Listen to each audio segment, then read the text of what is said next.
When you go to turn that horse around, Ian, you just keep nice and soft in that bridle and just ask them nice and steady. Yeah, the first thing I want to do is make the softest offer I can make.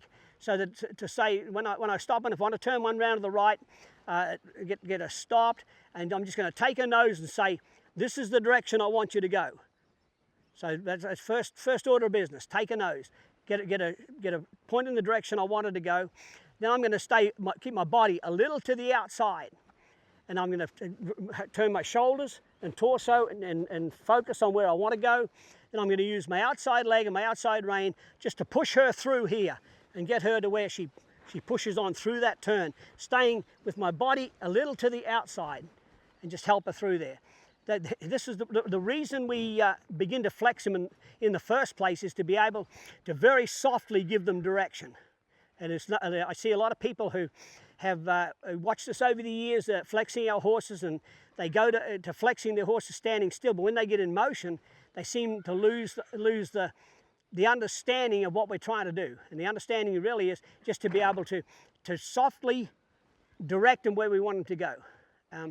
Coming back to the foundation, if anyone viewing's had a chance to have a look at our foundation series, we dealt with all that stuff about being able to flex them, get them broke in front of the saddle here. I come back and say, in front of the saddle, I control with my hands, the shape with my hands. Behind the girth, I control with my feet. And I don't want when I pull a rein, I don't want a horse's feet to move. If I want his feet to move, I'll use my feet to get him going off my feet, or my legs, if you like. But hands are for shape, legs are for motion. Okay, you know, so we got to go on left and right. You know, and she feels to me like she's traveling pretty nicely. So the other elements I want to have is I want to be able to get this mare to stop, to be able to back her up, make her feet move, take her nose to the left, turn around to the left, and lope her off out of there.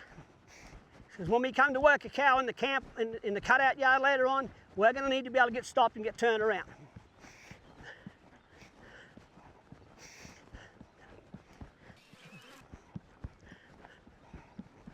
She doesn't have to have a big gut busting stop, but we do need to be able to get her to get stopped. We'll give it a stop, be able to get her backing up here, be able to get her on the back end, take her nose, turn around. She didn't turn around all that well there, so I'm just going to check her up. Have in your mind what's acceptable.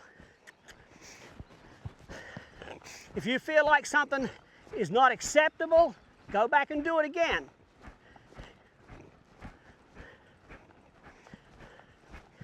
We'll get her to stop, get her to draw back, take her nose, turn her around.